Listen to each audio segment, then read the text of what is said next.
おはようございます。えーっと、中国の横断も6日目になりまして、僕は今、陝西省の西安におります。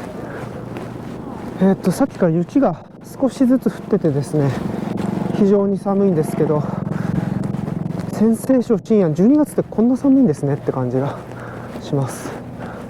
あれは西安駅なんですけれども、僕は今どこに来てるかっていうと、ここに来てます。これは復元されたものらしいんですけれども、世界遺産になってます、タイミングってところですね。タイミング国家遺跡公園というところに来てみました。これは本当復元されたものらしいんで非常に新しいですが、この丹鳳門、これがですね、正門だそうです。非常に立派ですね。これ何の正門かと言いますと、唐の時代にですね、第二代皇帝の太宗っていうすごい有名な、名君みたいな人がいますけれども、あの人が7世紀の中盤ぐらいに、7世紀の中盤ぐらいにですね、このタイミングっていうのを作ったらしいです。でそれ以降いくつかの王朝がここを使ったらしいんですけど、何に使ったかっていうのはなんか城を作ったんですよね。じゃあでっかい城を作って、でなんか資金業みたいな感じで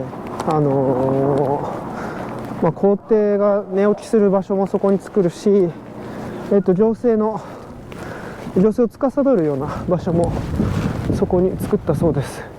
でこの城壁の都市の中にそのタイミングっていうのを使ったらしいんですけれども、唐の時代ってもうはるか彼方昔ですからね、もう全てなくなってまして、今は遺跡を発掘したりこうやって、昔の様子を復元しているという感じだそうです。でもここもユネスコの世界遺産に、登録されている場所なんで、気になってきてみちゃいましたでも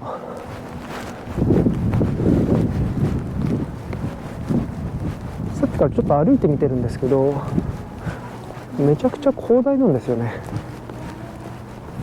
だだっ広い広場がずっとあるだけっていう感じで、特に入場料とか払うわけでもなくてですね、国家遺跡公園と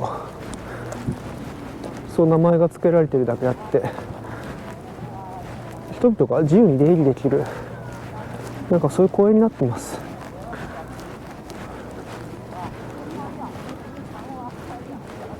太極拳やったり健康体操やったり、本当そんな感じですね。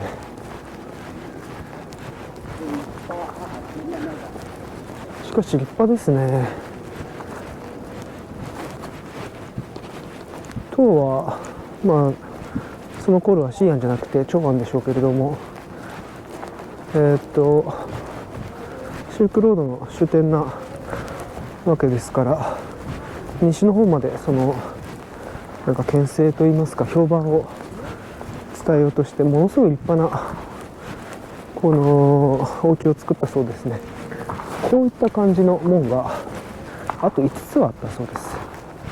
だからあそこら辺にいくつかあったんでしょうね。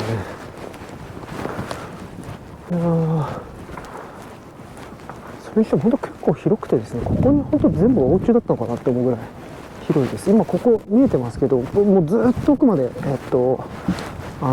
広場になってます。ちょっと行ってみます。ですね、今王宮の中の方に入ってきてるんですけど、ここになんか遺跡博物館っていうのがあったから見てみようと思います。あとみんながダイニングって言ってるから、ダイニングって僕も思ってたんですけど、なんか日本語だと大迷宮って言ってますね。てか書いてありますね。だから大迷宮とも言われるそうです。ちょっと博物館やってみます。そう、こういう感じなんですよね。めちゃくちゃ広いです。北京の近所とどっちが広いんだろう。そう、やっぱりこの深夜に来てから思うんですけど、なんか街のシンボルとしてラクダがいろんなところで使われてます。なんか唐山菜なのかなこれは。なんかいい色ですねこれ。なんかシリアンからどこまで繋がってんだこれ。あれパリって書いてあるのかな。本当にって感じですけど、まあでもシルクロードだからローマとかまで繋がってたはずですよね。一番そこはローマって書いてあるのかな、中国語で。そうですね、さっきから面白い展示がずっとしてあって、めちゃくちゃいい感じで、なんか美術品とか骨董品も面白いんですけど、僕以外お客さん一人もいないんですよね。どうなってんだろう。そう、リンデホール、なんかこういう風にさっきの単訪問みたいなやつがですね、なんか5つぐらいあったって書いてあったんですよね。よっぽどすごい宮殿だったんでしょうね。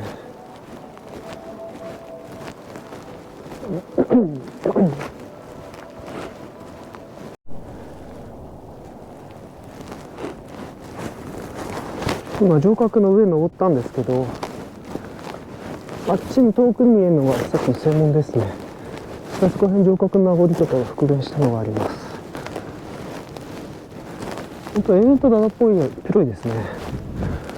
そこの城郭なんかはもしかしたら昔のが残ってるのかもしれないですね。そこに人本当にだだっ広いです。多分だからここにまた別の門があったりしたんでしょうね。そこにも復元されてる、一部の城郭というかなんか塀がありますね。これは面白いですね。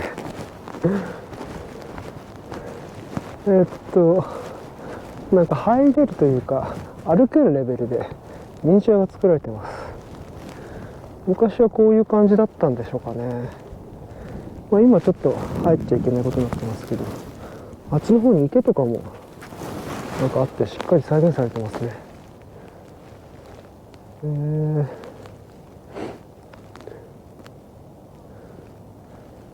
なんかコントラストが面白いですね。やっぱシーアもう向こうは高層ビルばっかです。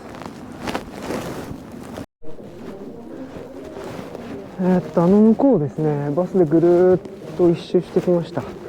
歩いたら普通に1時間以上歩いちゃうような、感じでしたね。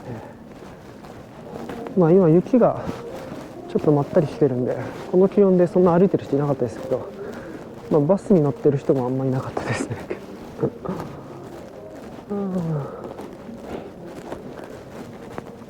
ここは春とか夏に来るとすごい気持ちが良さそうな場所です。冬は寒すぎて人があまりおりません。いやでもまあちょっとしたロマンがあっていいですね。シルクロード、だからシルクロードで渡ってきたものとかもいくつか展示されてたり、その時の、瓦というかそういう建物の一部とかが博物館の中に残ってたりしました。さて僕はこれからですね深夜北駅に行って、そこから、高速鉄道に乗って青海省の西寧っていうところまで行きます。でそこで一泊泊まってついにですね、チベットに行く青銅鉄道に乗ります。てか本当に寒くてですね、舌がかじかんでくるっていうか、なんていうか口がまあいいや、とりあえず駅に向かいます。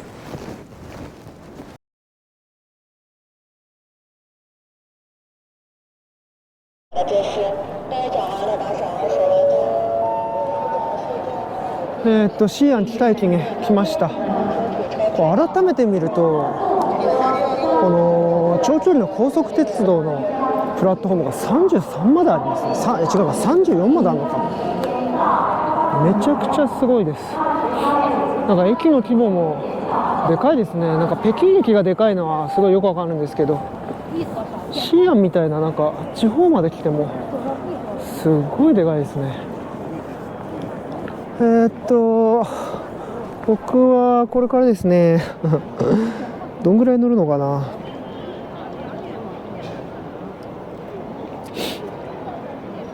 西安北から西寧駅まで756キロですね。これ4時間14分乗る予定です。というわけで、なんか昼でも食べてから行ってまいります。2階がすごいなんか飲食店街みたいになってますね。これ高速鉄道だけのプラットフォームなんですけど、すごい多いです、お店が。でずっと考えてみれば中国料理ばっかりだったんで、少しですね、なんか洋食が食いたくなってケンタッキー買っちゃいました60元したんで1200円ですね。結構こっちだとケンタッキー高いんだなと思いました。でなんか日本だとこういうのあんまないですけど、こういうのがあってこう食べる感じですかね。いただきます。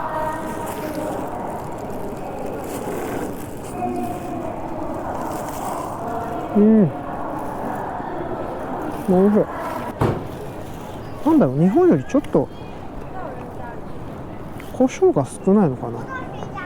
ペッパー系のものが日本だと割とケンタッキー含まれてると思いますけど、鶏肉にそれが少し少ないかもしれないです。あと明らかにこのレタスの量が少ないですね。なんか面白い違いですね。でもこのマヨネーズの味付けとかちょっと甘ったるい感じのやつ、日本と変わんないですね。あと日本で売ってないんじゃないかなと思うんですけど、ポップコーンチキンっていうのがあって、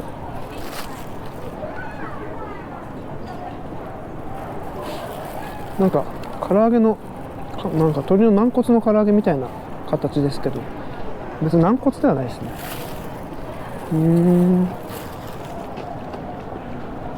ちなみにちょっとだけチリっぽいですね。なんか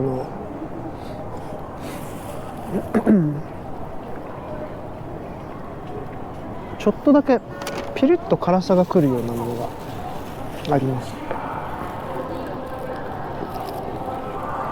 あとコーヒーは特に変わらないですね。はい、というわけで、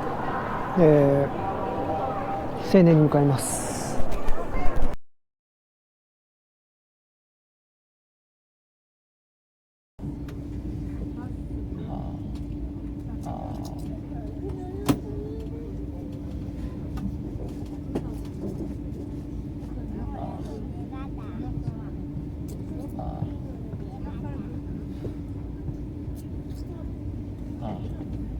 116嘛。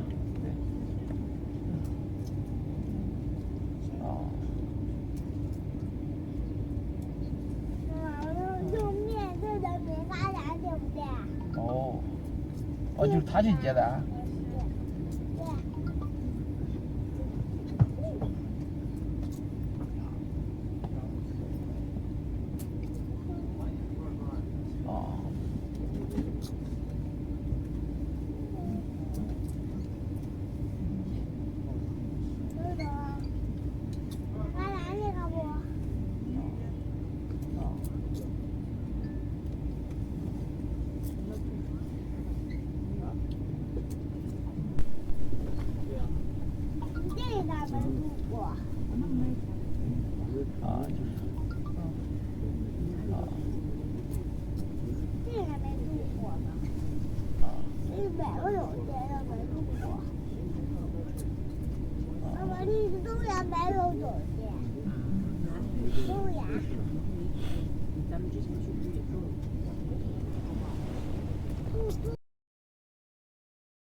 现在是北京时间下午4点整。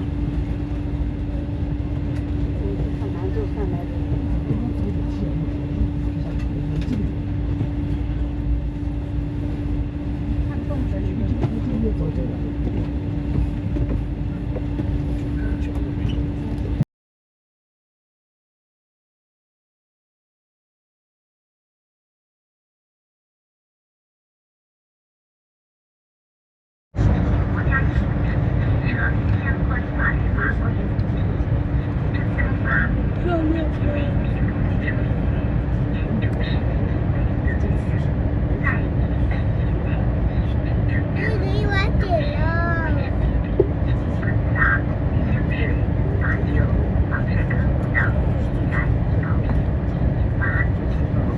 已经买到了是吧？那就没办法了，一会儿这就上人了啊。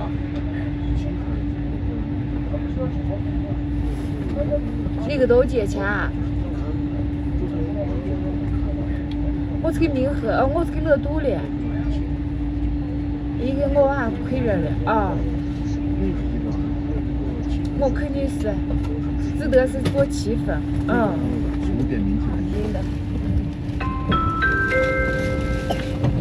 女士们、先生们，列车环境关系每一名旅客的出行体验，需要大家共同营造和维护。请您按照车票区间席位有序乘车，遵守列车秩序，不大声喧哗，看护好随行儿童，爱护公共设施和环境卫生，正确使用设备设施，尊老爱幼，文明礼让。因列车中途停站时间较短，未到站的旅客请不要下车，以免耽误行程。要不然手机都丢。来，我吃早茶啊。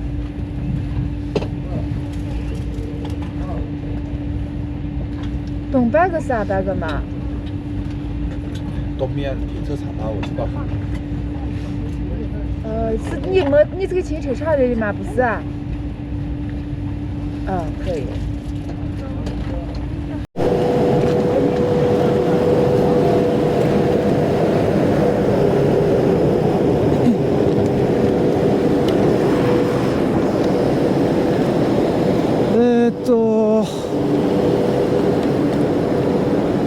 西根駅にたどり着きました。陝西省の西安から4時間15分、全く数分程度かしか時間がずれずに無事に着きました。いやー、標高がですね2275メートルぐらいあるみたいで、確かに高地ですね。ここに来るまでに少し気圧の変化を感じました。いやー、寒い。高い山の上って感じですね。なんか空気がすごいちょっと高い場所、高い山って感じがしますね。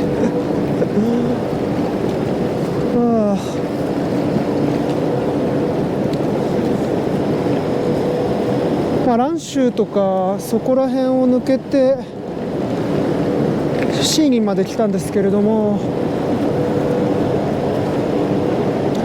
こっちの方まで来るとさすがに人もまばらになりますね。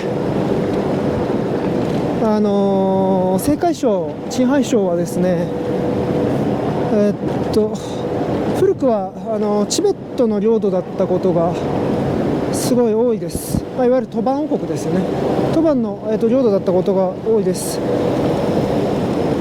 さっきまで僕がいた西安の、唐と割と戦いをして、ここら辺までが、チベットだよっていう、なんかそういう条約を作ったりしてですね、その後しばらくここはチベットの領土だったことが多いみたいですけど、清朝の時代にまた戦争して、その時からここら辺はいわゆる中国の一部になったらしいですね。各位旅客，为了保证旅客安全，车站需要良好的秩序。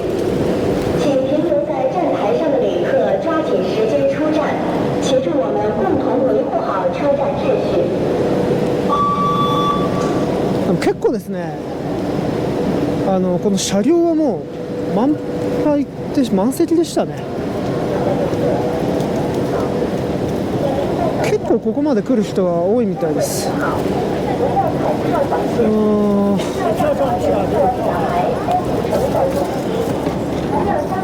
ホテルはですね、このシーニンの高速鉄道駅の近くにホリデーインがあったんで、ちょっとそれを取っちゃいました。今もう夕方の5時過ぎですけど、今日はもうここに1泊して、明日昼前からチベット製造鉄道に乗るつもりです。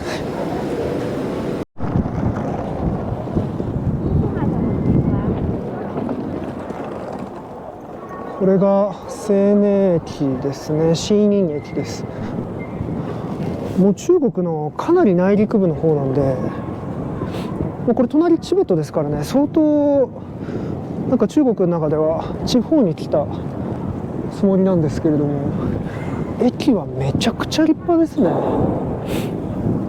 なんか鉄道沿いにですね、一帯一路とか鉄道彫刻みたいなスローガンが結構あったんですけれども、やっぱ相当お金かけて整備されてるんだなとか、あとやっぱ中国って鉄道に力入れてるんだなというのはすごい感じられます。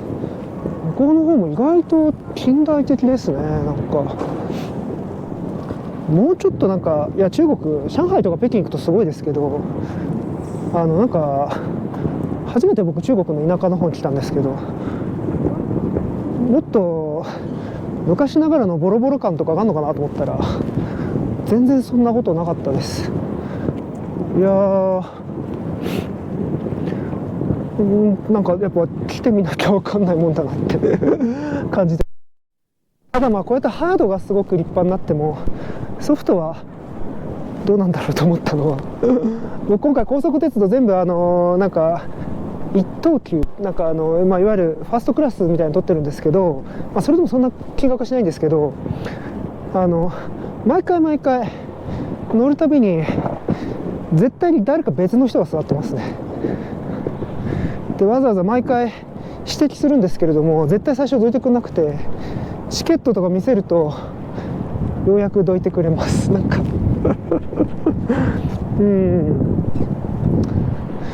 でなんか絶対そこに座ってる人ってそこそこの年のおじいさんかおばあさんですね。おじいさんやおばあさんが大切にされる、世界中大体そうだと思いますけれども、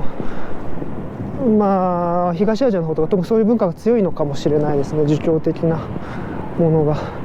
だからあんま気にせず座ってるのかもしれないですけども、なんかそういうところだけはちょっとほんわかとしますねこの高速鉄道の近くに、ホテルがあってホリデーインがあります。それは徒歩18分ぐらいですね。ここから歩きます。本当はなんかですね、あっち側駅のどっちかというと西側の方に町の繁華街とかがあるそうで、そっちの方に行くとですね、とかいろいろあるんですけれども、僕は本日はもうここで寝て明日のチベット製造鉄道に乗るだけなんで、近くの場所に取っちゃいました。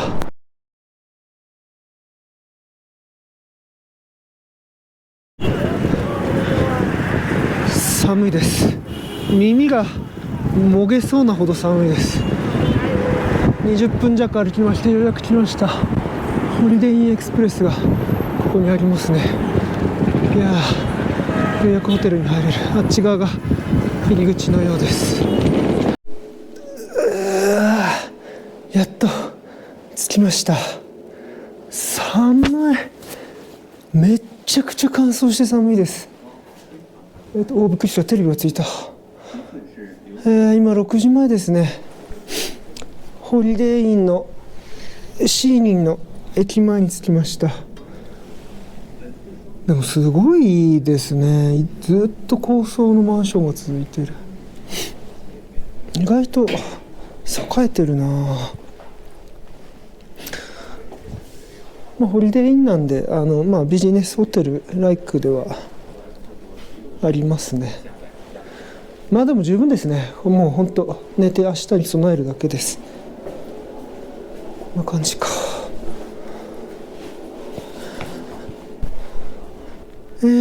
ですね、こんな感じの内容で5000円ちょっと、高速鉄道の駅から歩ける場所にある割には割と安いですね。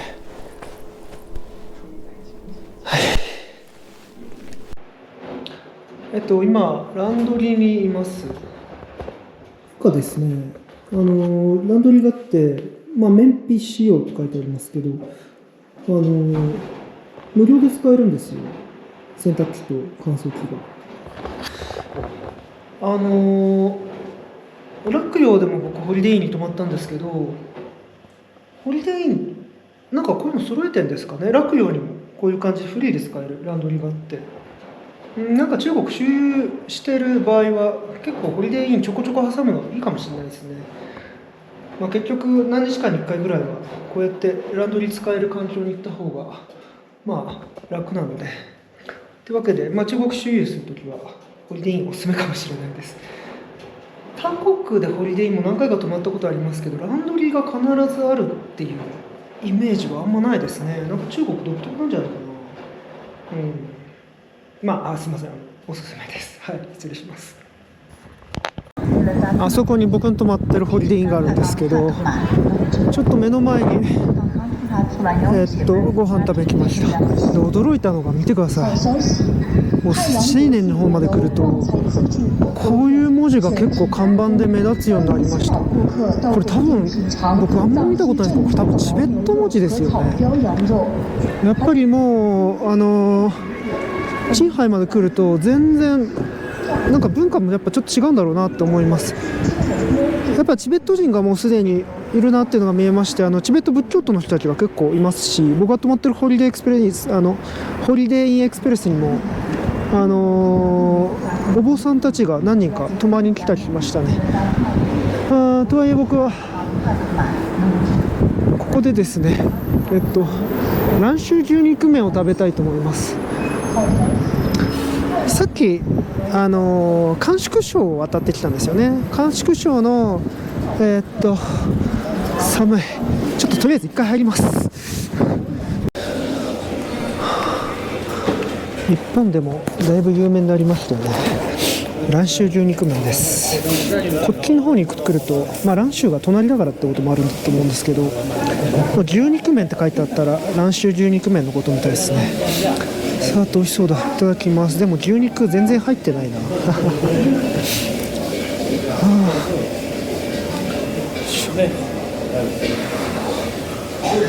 や、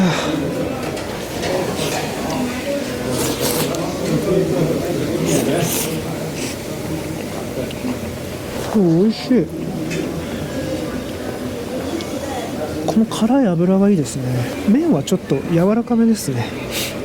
日本で出される蘭州牛肉麺って日本人好みでちょっと硬くしてるんでしょうね。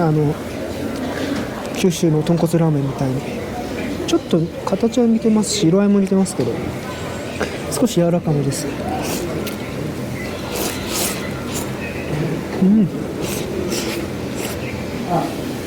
まっ。辛みがすごい。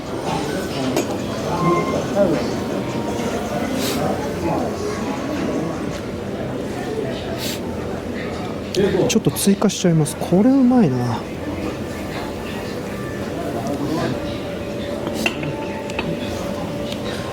中国のこういうので辛いの足すと地獄のようになりそうですけど、これはこの辛さが美味しいですね。やっぱ寒いからかな。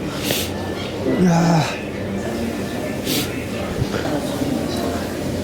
結構シンプルな美味しさですね。ホアジャオとかも少し入ってますけど、なんだろう、香辛料いっぱい入れまくって混ぜ合わせたような味じゃなくて、割とシンプルな美味しさです。ちなみに隣が甘粛省の蘭州だからだと思うんですけど、駅前とか駅の中とはこの牛肉麺の看板だらけです。西安がビャンバン麺の看板だらけだったのと対照的に、こっちはもう牛肉麺ばっかですね。